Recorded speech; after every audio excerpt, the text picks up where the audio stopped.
None was the one who coined I Got 5 on. It was his idea. You know, everybody wanted to make songs about smoking weed and shit. And he was like, yo, nobody ever made a song about going to get the weed or what it takes to get the weed.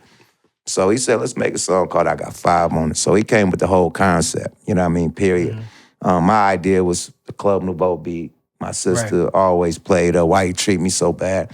And this when Puff was running it up on the remixes and shit, everybody, Snoop and them just came, Dr. Dre and them just came with the G-Funk and shit. So everybody doing the remixes like from the old school shit or whatever they doing. So we like, what song nobody used yet? Yeah. Mike Marshall and all that. Mike Marshall. Shout out to Tone Capone. Tone Capone brought Mike Marshall to the table. But check this out.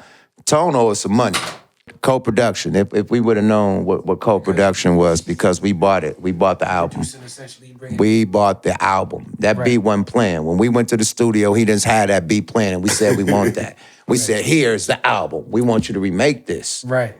You dig? So that's what we did. And we already had the hook, too. So me and Nunn, we come from the beating on the table, beating on the chest. So when we made our 5 on it, we made that shit beating on our chest. We didn't even have a beat. So we in a trap. Crack house, you know what I mean? With niggas hustling shit, beating on the table, beating on the desk and writing our shit. So when we got the tone, we had our shit written, including the hook. Right. Without a beat. Right. You feel me? Just, it's going like this, you feel me? So Tone whipped that motherfucker.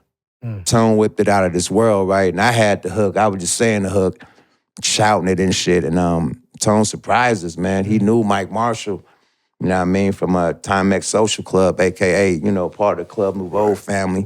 And us redoing the Club Nouveau. They had that record, Rumors, right? Rumors, right. So big shout out to Mike Marshall because Mike Marshall brought that song to life. Yeah. Like, there was a song, it was like, okay, it's cool for Oakland, but when Mike Marshall, when Tone Capone put Mike Marshall on that hook, take me off the hook, same words, same shit Mike Marshall sing, I wrote the shit, but he's singing it. Yeah.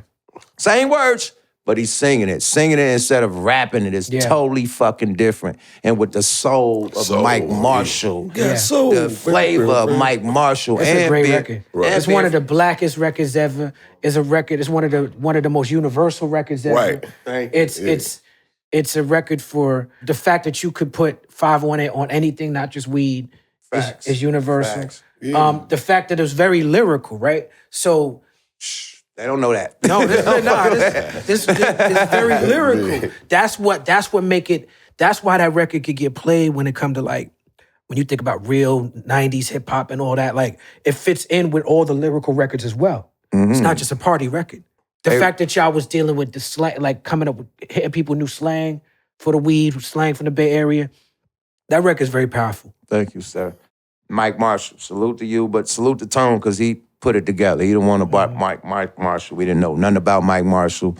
We popped up at the studio the next day and Mike Marshall was on the hook. He surprised us, like, check this shit out. I got creep on it. Yeah. We heard that shit. All right, who the fuck is that? I got a broke this evening, y'all. We like, oh my God. Boom, boom, boom. And then the hook came. I was like, oh my, it's out of here. So check this out. We made the shit in 93, then put it out to 95. We put that shit in the vault. Y'all knew. We knew. We had one. Wasn't time yet. It wasn't time. We didn't have the album done. Right. So we got the single, now start working on the album, but the plan was to put out a mixtape before the album. So, okay, we got our single for the album. We know the album name, Operation Stackola. Now let's work on this little 6-song EP with Tone Capone, and boom, put that on the side and focus on Drew Down shit, because Drew Down was popping. We came through up under Drew Down, Pimp of the Year. So that shit is lit. We on the Ice Cream Man, so we just riding that wave. At the same year we put that shit out, we make Ice Cream Man, Tuck It. Right. Tone Capone again. He had the hookup at New Tribe. He knew Eric. He knew Eric Brooks. He knew Eric Brooks. He sent Eric Brooks our fucking our EP that we was working on. He was like, I like them. And he was like, yo, bring them through. We went to Version. Eric had New Tribe at Version. They said, what you got? Play some music. Boom, boom, boom. Oh, we got it. Sound right here. Let's finish this album up. We gonna get you some right. Put it together.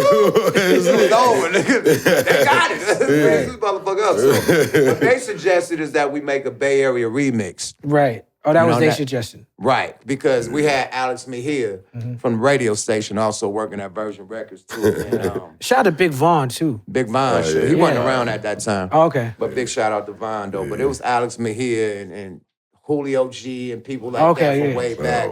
What's my dude name? God damn. But anyway, DJs back in the day. But, they suggested it because they had a radio dude working there. So when Puff and Craig Mack and everybody did Flavor in Your Ear remix with LL and everybody, right? That's where we got the concept from. Flavor in Your Ear. So we gotta give it up to Puff, man. Puff again. Yeah, man. That record had Bay Area legends. Boy, Puff. Shout out to Richie Rich. Richie Rich, Country Dance. Rest in peace, Shock. Rest in peace, Shock G. Now, rest in peace. Shout out to DJ Fuse too. Rest in peace to Shock G, Money B, all that.